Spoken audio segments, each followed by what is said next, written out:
보겠습니다. 하나님의 말씀은 시편 121편 1절부터 8절까지 말씀입니다. 시편 121편 1절에서 8절까지 한 절씩 교독하겠습니다. 내가 산을 향하여 눈을 들리라. 나의 도움이 어디서 올까? 여호와께서 너를 실족하지 아니하게 하시며 너를 지키시는 이가 졸지 아니하시리로다.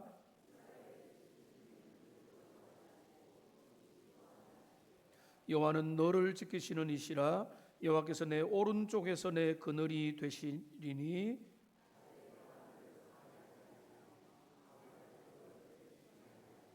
여호와께서 너를 지켜 모든 환난을 면하게 하시며 또 내 영혼을 지키시리로다. 여호와께서 너의 출입을 지금부터 영원히 지키시리로다. 아멘. 여러분 시편 120편부터 134편까지에는 제목이 붙어 있습니다. 성전에 올라가는 노래라고 하는 15편이 이제 모여서 기록이 되어 있습니다. 성전에 올라가는 노래는 여러분이 바로 교회, 제가 어릴 때 제가 다니는 교회는 거짓말이 아니라 교회 바로 앞에 우리 담장이 있었습니다. 그래서 바로 교회와 함께 이어 있었지만은 여러분들이 가까이서 오신 분도 있지만 멀리서 몇십 분의 차를 몰고 온 분도 있습니다. 미국 같은 경우에는요 2-3시간을 몰고 와서 예배드리는 분이 어렵지 않게 있습니다. 그런데 여기 성전에 올라가는 자들이 누군가 하면 전국과 해외에 그 나그네로 흩어진 사람들이 때를 맞이해서 절기를 맞이해서 하나님의 시온성을 향해서 나아가면서 그들이 결심하고 다짐하면서 부르는 노래입니다. 그 길이 거친 광야길이지만은 결국은 마침내 하나님의 임재가 있는 성소의 예배 자리에 도달할 것이다. 오늘 그리고 보니까 오늘 그 말씀과 이 찬양을 연결시켜서 한 겁니까?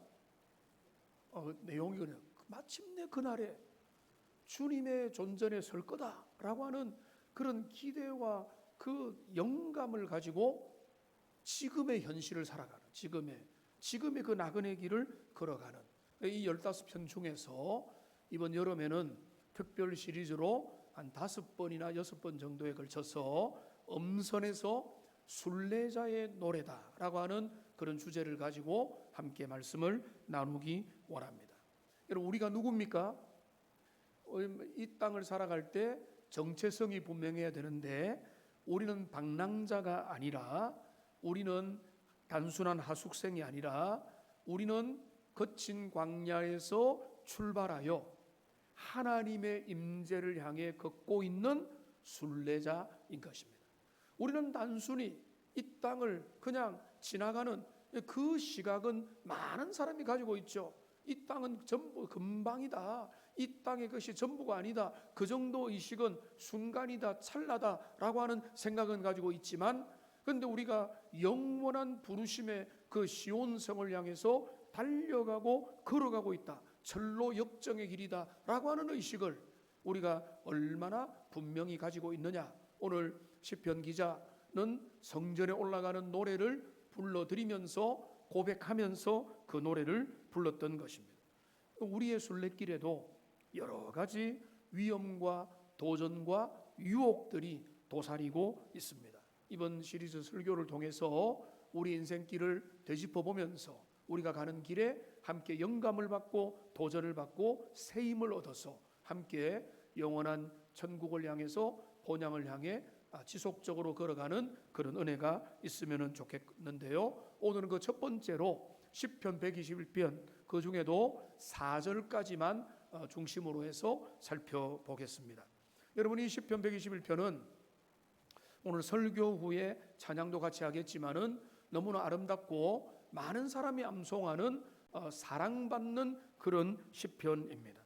그런데 오늘 이 시편 121편을 우리가 해석하고 이해할 때 그리고 다른 성경도 마찬가지지만은 중요하게 잊지 말아야 될 것은 지금 이 시인은 에어컨이 빵빵 나오고 안락 의자에 앉아서 모히또를 한 잔 시켜서 아주 편안한 자세에서 부르는 노래가 아니라는 사실입니다.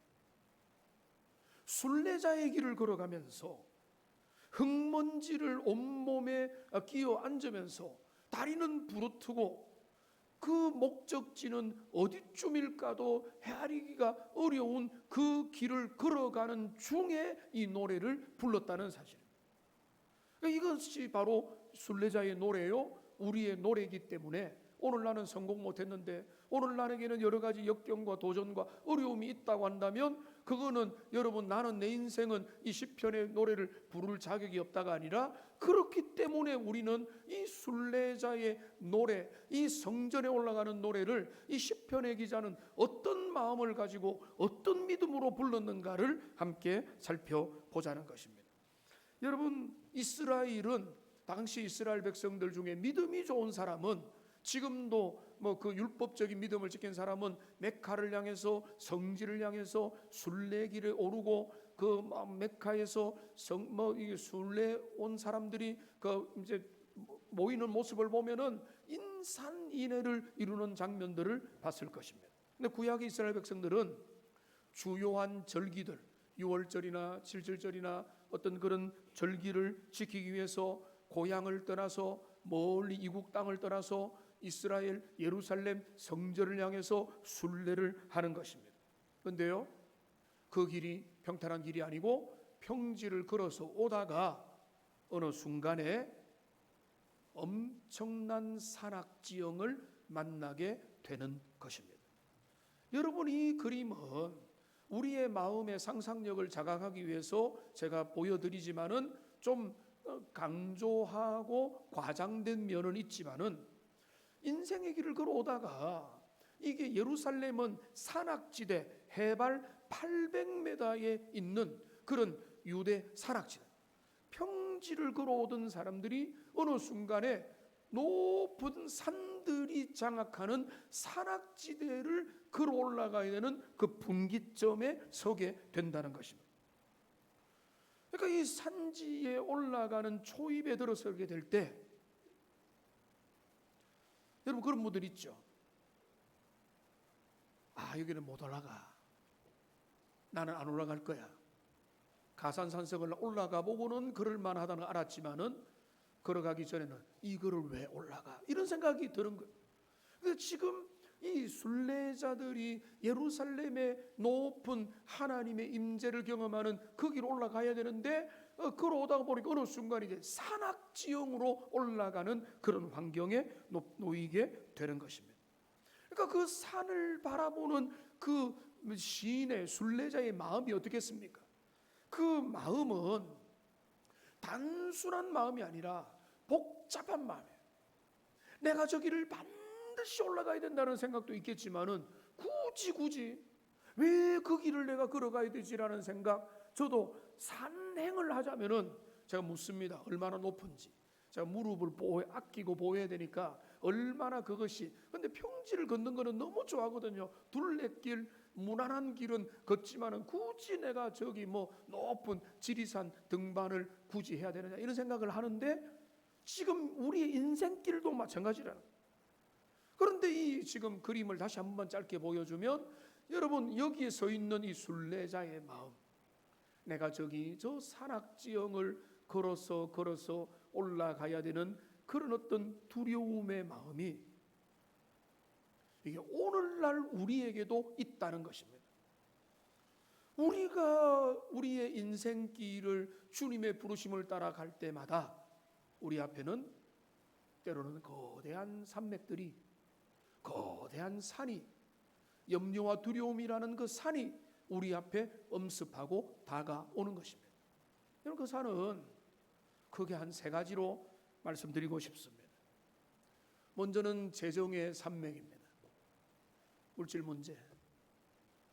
내가 빚을 갚아야 되고 대출 이자를 갚는데, 내가 집에 하우스 푸어, 집은 하나 장만했지만은 이 집에 많은 것이 대출로 들어가고, 어떤 사람들은 하우스 푸어가 아니라 하우스를 가지도 못하는, 절반이 집이 없잖아요.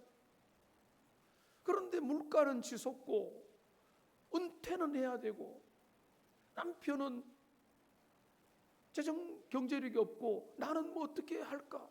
또 아니면 뭐 여러 가지 바뀌고, 자녀는, 부모는, 주변은, 또 어른들은 넘어지고 큰 돈 들고. 여러분, 이거는 많은 사람들에게 놓여 있는 재정이라고 하는, 물질이라고 하는 산이 우리 앞에 딱 가려 놓이는 것입니다. 그 다음에는 뭡니까? 질병이라고 하는 산이 우리 앞에 가로 놓이는 것입니다. 단 한 장의 통지서를 받습니다. 큰 병원으로 가보세요. 정밀검사가 필요합니다. 수술해야 됩니다. 위험합니다. 이대로는 안 됩니다. 당신은 이런 조치를 취해야 됩니다. 이제는 어쩔 수 없습니다. 라고 하는 그런 질병이라고 하는 것이 얼마나 많은 주변의 사람들에게, 여러분 자신에게 이것들이 다가오고 우리를 위협하고 우리 앞에 딱 가로놓여 있는 것입니다.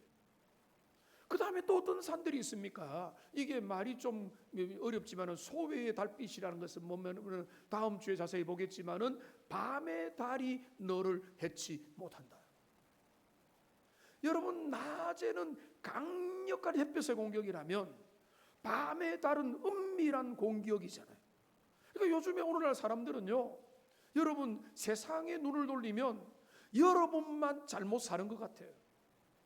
남들은 다 잘 먹고 잘 살고, SNS와 많은 그런 어떤 소통의 도구를 통해서 나는 이렇게 잘 살고 있습니다라고 신호를 보여주고 막 자랑하는 것 같은데, 그러면은 거기에서 나는 어떻습니까? 나는 내 인생 뭐냐? 나는 실패자요. 나는 정말로 소망이 없고 내 인생은 이 땅에서 아무것도 아니라고 하면서 동굴로 들어가고, 그 달빛마저도 쐬기 어려워가지고 그는 우울의 감옥의 동굴에 들어가 버리고 마는 것입니다. 그러니까 이런 시대 가운데 지금 순례자가 영원한 여정, 그 시온을 향해 나가는 중에 유다의 그 피할 수 없는 그 산악의 지형을 바라보며 내가 눈을 들어 산을 보리라. 내가 산을 향하여 눈을 들리라 라고 할 때 그 산이 보이는 것입니다. 오늘 우리에게도, 우리가 믿음의 길을 걸어가려고 하는데도 우리의 삶에도 물질적인 산이 보이고, 건강의 산도 보이고, 관계의 산도 보이고, 삶의 도전과 역경을 우리에게 제공해 주는 그런 산들이 불쑥불쑥 우리 앞에 나타나서 우리를 위협하고 우리를 공격하는 것입니다. 여러분, 지금 이 시인은 그 경계선 앞에서 산을 쳐다보고 있는 것입니다. 여러분, 우리도 우리의 삶의 경계선에서 그 산을 바라보고 있습니다. 이걸 어떻게 걸어가지? 이 산을 과연 넘을 수 있을까? 이 깔딱고개와 이 고비를 나는 과연 감당하며 끝까지 달려갈 수 있을까라고 하는 그 허겁지겁한 마음과 두려워하는 마음이 생기는데, 그런데 오늘 이 본문을 통해서 우리가 봐야 될 것이 있는데, 이 본문의 순례자의 비밀들을 함께 살펴보기를 원하는 것입니다. 여러분, 먼저 순례자는 산이 아니라 산 너머에 계시는 창조주 하나님에게 자신의 시선을 고정하고 있습니다. 내가 산을 향하여 눈을 들리라. 나의 도움이 어디서 올꼬? 나의 도움이 천지를 지으신 여호와에게서로다. 산이 아니라, 산이 나를 두렵게 하는 게 아니라 그 산을 지으신 여호와 하나님에게서 나의 인생의 진정한 도움과 가치가 있다라고 지금 시인은 고백하고 있습니다. 여러분, 많은 사람들이 쉽게 1절을 읽으면서 내가 산을 향하여 눈을 들리라, 나의 도움이 어디서 올꼬? 라고 하는 이 질문을 대하면서 의문과 방황과 어떤 고민의 질문이라고 생각합니다. 기웃기웃하고 마음이 흔들리면서 여기 갈까 저기 갈까, 어디에 내 마음을 둘까, 나의 도움은 어디서 올까, 허겁지겁 주변을 돌아보는 것이라고 생각하지만 여러분, 절대로 그렇지 않습니다. 여러분, 오늘 시인의 질문은요, 대답을 위한 질문입니다. 자문자답입니다. 나의 도움은 어디서 올까? 어디지? 혼돈하고 방황하는 게 아닙니다. 그 다음에 뭡니까? 나의 도움은 천지를 지으신 여호와에게서로다. 이 말을 하고 싶어서 이 질문을 그냥 던진 거예요. 그는 방황하지 않습니다. 이거는 고민이 아닙니다. 그에게는 문제가 해결이 된 것입니다. 내 인생의 모든 도움은 오직 창조주 하나님 여호와에게서 있다. 여러분, 이 시인의 고백이 오늘 저와 여러분들 인생의 험한 산을 만나고 풍랑을 만나고 감당하지 못하는 어려움을 만나고 이 고비를 넘을 수 있을까, 이 역경을 내가 건널 수 있을까 의심하고 방황하고 우울해하는 여러분들, 오늘 시인의 고백을 다시 한 번 더 마음에 새기면서 오늘 시인의 고백이 저와 여러분의 위대한 고백이 되기를 주님의 이름으로 축원합니다. 이 고백을 시인이 올려드렸다는 것입니다. 그런 추호의 의심도 없이 산이 아니라 산을 창조하신 산 위에 계시는 창조주 하나님을 그는 의지하고 바라보고 있습니다. 나의 도움은 천지를 지으신 여호와에게서로다. 여러분, 산은요, 순례자가 바라보는 산은 양면성을 가지고 있습니다. 산의 양면성, 산의 두 가지 얼굴입니다. 여러분, 제가 높은 산을 히말라야, 에베레스트 못 가봤습니다.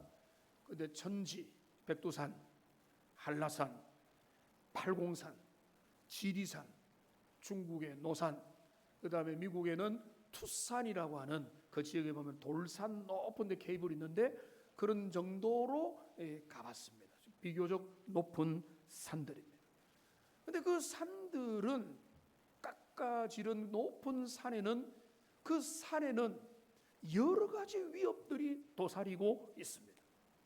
그 산은 길들이 잘 된 데 있지만은, 여러분 유튜브 같은 데 보면 한 번씩 중국의 험한 도로 이래가지고 진짜 산을 깎아지는데 막 버스들이, 차들이 다니는 거 보면은 정말로 목숨을 걸고 다니는 그런 티벳의 길들, 이런 것을 본 분이 계실 건데, 그 산은 길이 안 좋죠. 그 다음에 밤만 되면은요, 산은 밤이 되면 사나운 짐승의 소리와 멧돼지와 늑대와 사자와 온갖 그 전갈들과 이런 것들, 산에 뱀들도 있겠고, 예루살렘에 그 강도 만난 사마리아, 강도 만난 그 사람 비유도 나타나는 것처럼 그 산에는 산적들도 있는 거예요. 그러니까 우리가 산들을 바라볼 때 느끼는 첫 번째는 뭔가 하면 위협입니다. 여러분, 팔공산에 밤 9시에 혼자 갈 사람 있습니까? 있죠. 도 닦는 사람들, 돼지머리 두고 뭔가 신적인 접촉을 추구하는 사람 빼고는 여러분 밤에 혼자 가지 마세요. 얼마나 그 산은 사람의 위협과 지형의 위협과 그 다음에 짐승과 여러 가지 위협들이 도사려 있는 그런 곳이 바로 어느 지역 어느 세대의 산들이라. 산의 첫 번째 모습은 압도적인 공포입니다. 그런데 여러분, 중국의 노산에 가보면 거기가 도교의 본산지거든요. 근데 그럴 만합니다. 그 중국의 노산에 걸어서 한번 올라가 봤는데 그 보면은 그 바위 하나가 몇 톤씩 되는 이런 바위가 계속 깔려 있어요. 몇 톤이 아닐 수도 있습니다. 그냥 하는 말입니다. 엄청 커요.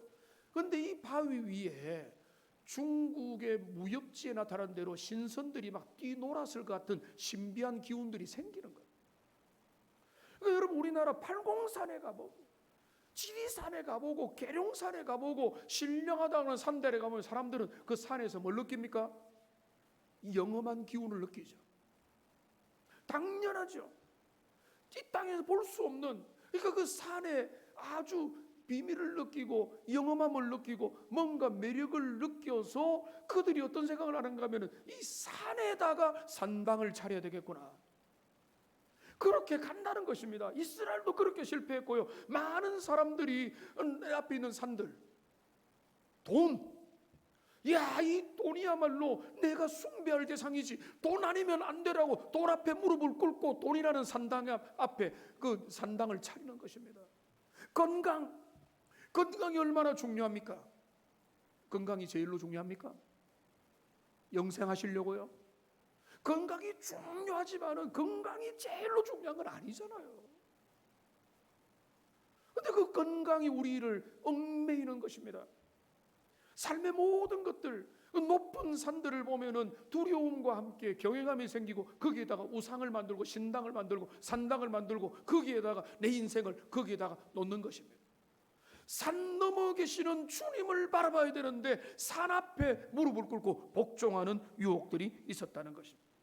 그러니까 여러분 고대근동이나 여러분 세상 모든 나라 가운데서 높은 산에다가 여러 가지 미신적이고 우상적이고 신령한 행위들을, 잘못된 우상 행위를 하는 이유는 거기에 뭔가를 마음을 두기 때문에 그런 것입니다. 인간의 안전장치 산당을 거기에다가 건설하는 것입니다. 지금 순례자는 순례길을 걸어가다가 그 예루살렘 시온성 높은 이제 산악지대로 올라갈 결심을 하면서 그 앞에서 그 산들을 바라보는 것입니다. 내가 산을 향하여 눈을 든다. 산이 보이는 것입니다. 순례자만 보입니까? 우리도 보입니다. 물질의 산, 인생의 중년기의 산, 노년기의 산, 청년기의 산, 재정의 산과 관계의 산과 건강의 산과 이런 많은 것들이 내 앞에 보이는 것입니다. 근데 그 앞에서 많은 사람들이 유혹을 받고 많은 사람들이 그 산 넘어 계시는 주님이 아니라 그 산에다가 매료되거나 겁이 나가지고 산에다가 내 지금 산당을 차려버리게 되는 것입니다. 근데 이때 시인은 외치며 고백합니다. 나의 도움은 산이 아니라 저 산의 험악한 지형이 아니라 산에 살고 있는 그 맹수가 아니라 산에서 있는 산적들이 아니라 우리 인생을 위협하고 공격하는 존재들이 아니라 그 산을 창조하고 지으신 여호와 하나님에게 내 도움이 있고 나의 피난처가 그분이시다라고 그는 고백하는 것입니다. 여러분 이 고백이 오늘 지금의 산을 바라보는 여러분 모두의 고백이 되기를 주님의 이름으로 축원합니다. 이것이 신자의 고백이 되는 것입니다. 그러니까 여러분 오늘 1장 2절은 시편 121편 2절은 그의 믿음의 확실한 고백인 것입니다. 광야 같은 세상을 걸어가면서 두려움과 염려의 산들을 만났고 그 지점에 서서 그 산을 향해서 믿음의 고백을 드리는 것입니다. 우상이 가득한 산당에 그 산 위에 있는 여러 우상들과 산당들의 마음을 쓰지 않습니다. 그는 눈에 보이는 피조물인 산을 넘어서 산 위에 있는 하늘을 향해 그의 시선을 고정하고 수직고정하여 영원한 주님을 바라보고 주님의 보좌를 바라보고 그의 마음을 새롭게 하고 있는 것입니다. 이것이 그의 신앙의 핵심이고 고백입니다. 여러분 믿음은 가만히 앉아서 저절로 생겨나는 감정이 아니라 사방에서 나를 위협하는 현실과 내 앞에 등장하는 물질의 문제와 건강의 문제와 삶의 문제와 노년의 문제와 다가가는 문제들 앞에서 그 문제 앞에서 나의 진짜 도움은 인생을 만드시고 산을 지으시고 모든 것들을 주관하시는 여호와 창조주 하나님에게 도움이 있습니다라고 고백하는 게 신앙의 전부요 인생길을 걸어가는 자들에게 요구되는 자세가 되는 것입니다. 여러분 그래서 여러분 지금 어떤 장벽들을 만나고 있습니까? 말하지 못하지만은 자녀 문제, 물질 문제, 건강 문제, 내 삶의 문제, 우울의 문제, 내 삶이 과연 의미 있는 삶이냐 고민하고 방황하고 있는 그 모든 문제들 앞에서 여러분, 오늘 이 말씀을 들려주기 원합니다. 스가랴 4장 6절 7절 저희 부분 인용인데요, 같이 한번 읽어보겠습니다. 이는 힘으로도 되지 아니하며 능력으로도 되지 아니하고 오직 나의 영으로 되느니라. 큰 산아 내가 무엇이냐? 내가 스룹바벨 앞에서 평지가 되리라. 한번 따라합시다. 큰 산아 평지가 되리라. 이 화면을 잠시 떼어놓고 배경을 잠시만 설명하겠습니다. 스룹바벨이 등장합니다. 포로귀환의 지도자입니다. 그는 하나님 앞에서 믿음으로 그 공동체를 재건하기 원했습니다. 근데요, 여러분, 재건에 방해가 있었습니다. 여러 내부 외부적인 대적들이 있었습니다. 그래서요, 자그마치 16년간 그 재건이 지연되었습니다. 16년 동안에 지연되면서 사람들은 지쳐갔고 무기력해져갔고 대적의 방해와 무기력함과 부정적인 의식을 통해서 그들은 우리는 할 수 없다, 우리의 문제는 해결이 되지 않을 것이다, 우리는 이대로 그냥 살아야 된다라고 하는 그 패배의식에 젖어 있는 그들 가운데 우리 주님이 스룹바벨에게 주시는 말씀입니다. 제 아무리 큰 산이라고 할지라도 너희가 16년 동안에, 아니 60년 동안에, 600년 동안에 펼지 못한 문제라 할지라도 주님의 영이 역사하고 성령이 원해 주시고 하나님이 원하시면은 큰 산이 평지가 된다고 주님이 스룹바벨에게 말씀하신 것입니다. 오늘 우리에게 필요한 것은 산이 없는 평지가 아니라 이 스룹바벨에게 주신 말씀처럼 우리의 인생과 개인과 우리의 삶에 주님의 말씀이 우리에게 주어지게 될 때에 우리는 그 믿음을 가지고 큰 산이 평지가 되는 비전을 가지고 달려갈 수가 있게 되는 것입니다. 여러분, 포기하지 마십시오. 낙담하지 마십시오. 7번 넘어졌습니까? 다시 일어나시기 바랍니다. 하나님이 원하는 것은 넘어지지 않는 게 아닙니다. 저도 어쩌면 몇 번 넘어졌을 겁니다. 여러분도 넘어졌을 겁니다. 그런데 주님은 너 왜 넘어졌니가 아니에요. 베드로가 한 여러 번 넘어졌는데 제가 베드로를 생각하면은 베드로보다 10배는 더 넘어져야죠.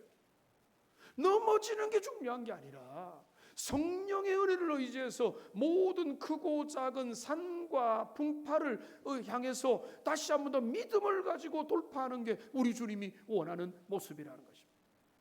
주님이면은 되고 성령님이면은 그 일을 행하신다는 그 은혜의 비전을 다시 받아서 여러분의 인생을 향해서 다시 힘을 내어서 지금 그 자리에서 주님이 부르신 부름을 향해 달려가는 복된 은혜가 여러분에게 회복되기를 주님의 이름으로 축원합니다.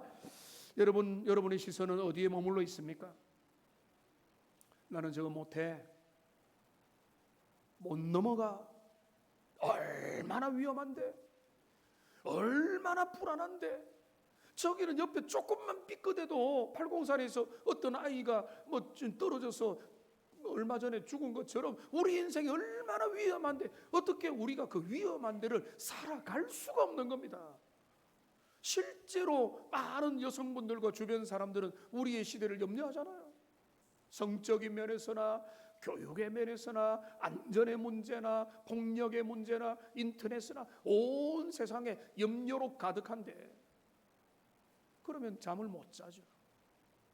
내가 그 문제를 다 책임지고 해서 하려면은 우리의 마음이 쉴 틈이 없는 것입니다. 그런데 어떻습니까? 우리가 바라봐야 될 산들이 있는데 그 산이, 어떤 분은 이런 말을 했습니다. 어떤 목사님의 말에 제가 감동을 받았는데요, 그 말은 뭔가 하면 우리가 바라봐야 될 유일한 산은 갈보리다. 갈보리 그 산 외에는 우리가 바라볼 산이 없다는 거예요. 우리가 산을 바라보고 그 산에다가 우리의 마음을 두고 그 산에 우리 운명을 걸면은요, 여러분 멀리 못 가고 나중에 실패하면은 여러분 피할 데가 없는 거예요.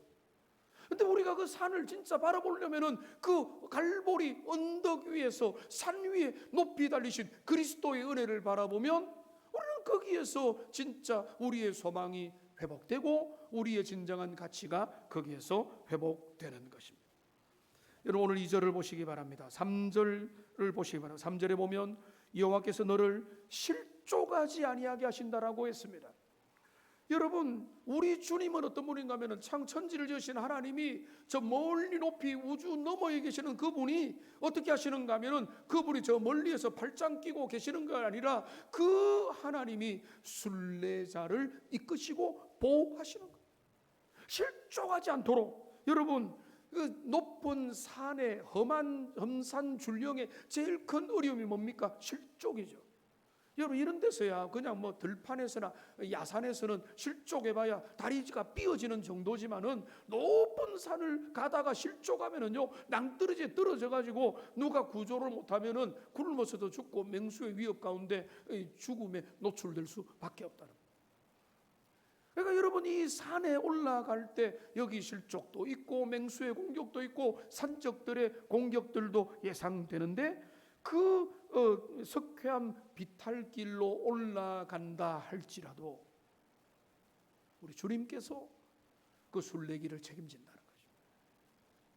주님께서 낙상하지 않도록 이끌어 주신다는 겁니다. 시편 23편에 뭐라고 했습니까? 내가 사망의 음침한 골짜기로 다닐지라도 주의 지팡이와 막대기가 나를 이끄신다. 제가 설교를 위해서라면 영상을 한번 보여주고 싶은데 정말 이거는 못 보여드릴 영상이 하나 있어요. 고속도로, 대형 고속도로에서 2바퀴 반을 제 차가 굴렀습니다. 아내하고 저하고 타고 있는데 저는 지금 여기 없어야 돼요. 비가 그렇게 많이 오는 그때에 그때 제가 쫙 구르고 제가 구르고 난 다음인지 앞인지 큰 트럭이 쫙 지나가는 그때에 쫙 구르고 펜스 앞에 딱 하는 순간에 하나님의 음성을 들었어요.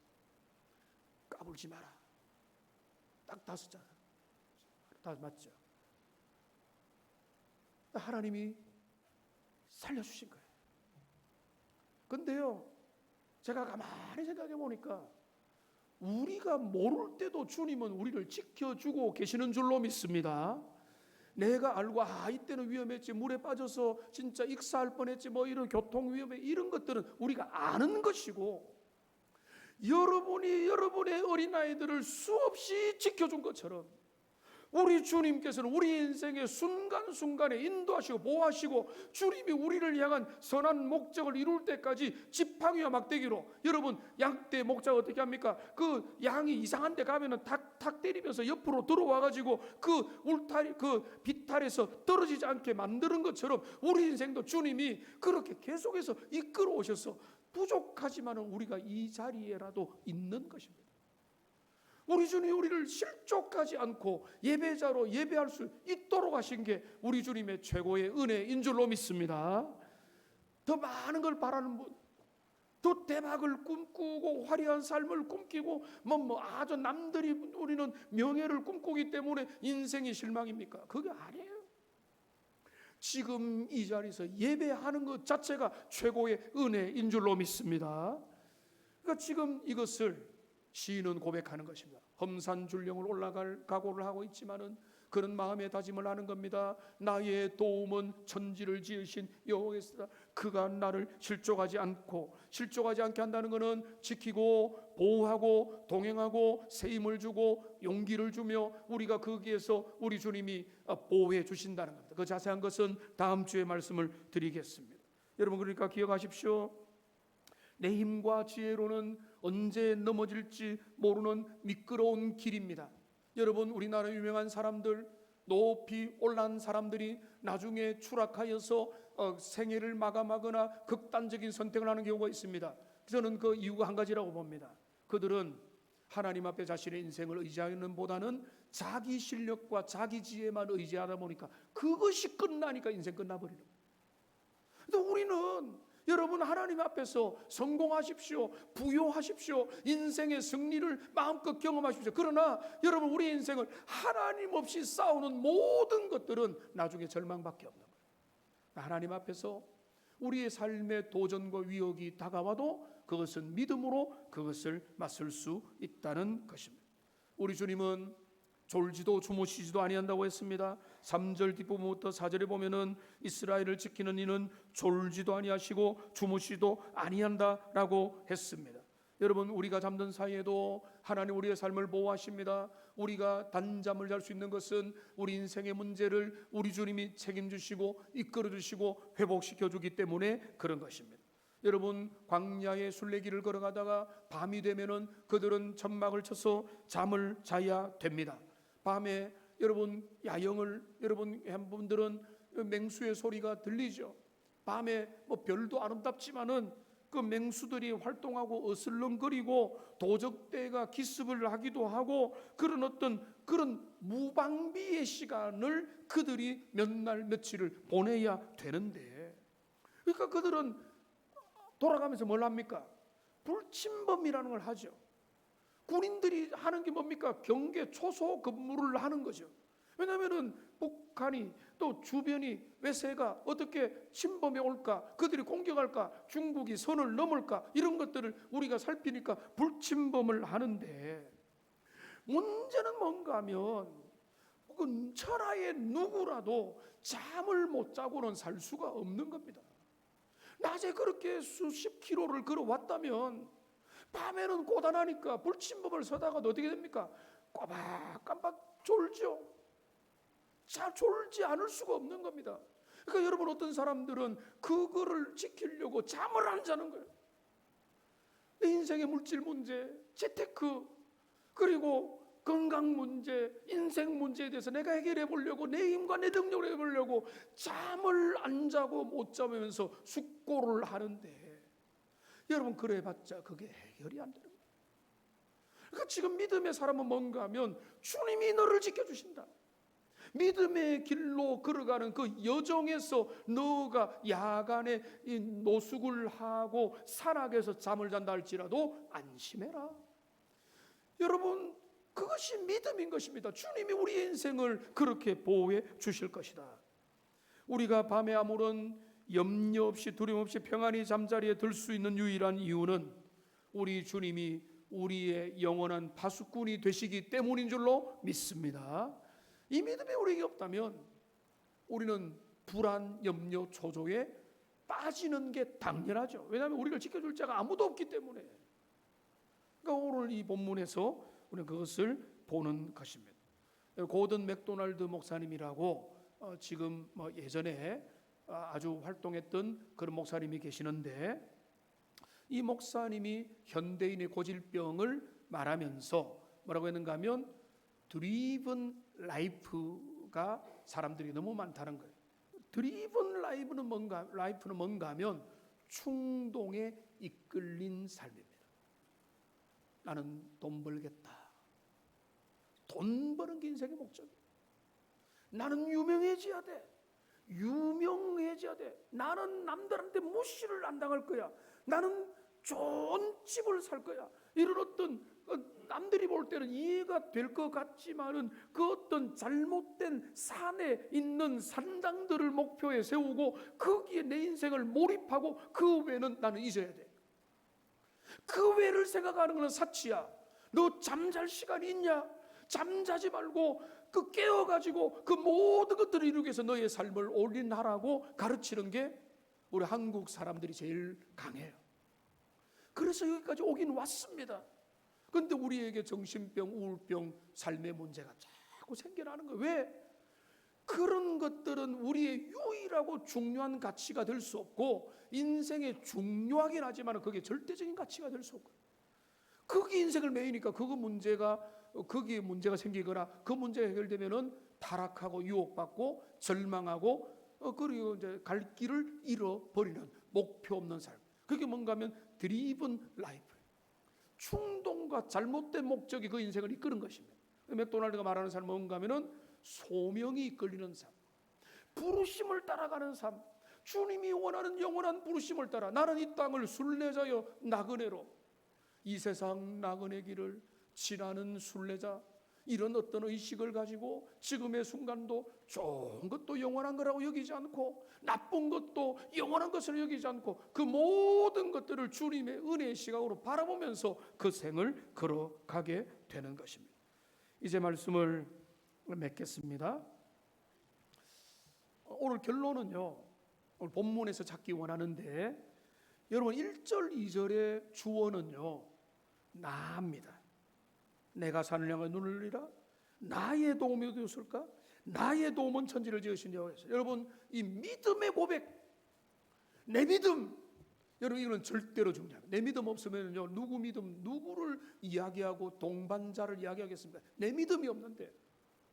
그러니까 여러분 제일 중요한 것은 내 믿음입니다. 그런데 여러분 오늘 3절부터 보면 나에게서 너로 바뀌고 있죠. 여기 뭐랍니까? 2절, 3절에 보면 여호와께서 너를 실족하지 않게 하시며 너를 지키시는 이가 졸지 아니하시리로다. 이스라엘을 지키는 이는 졸지도 주무시도 아니한다. 여러분 이게 뭔가 하면 이제는 내가 주님 앞에 이런 확신을 가지고 내와 함께 그 길을 걸어가는 동반자에게 이런 믿음의 초청을 하는 것입니다. 여러분 이것이 너무 소중합니다. 교회는 이래서 존재하는 것입니다. 여기 새가족들도 있고 믿음의 초반전에 교회만 다니면 만사가 결릴 줄 알았는데 내 문제 그대로네. 병도 진단받았네. 나는 더 늙어가네. 저도 이 눈썹에 흰 게 나와가지고 뽑을까 고민 중에 있어요. 여러분 내 믿음을 가진 사람들이 고민하는 사람들 앞에 그 산 앞에서 내가 올라갈 거가 말 거냐?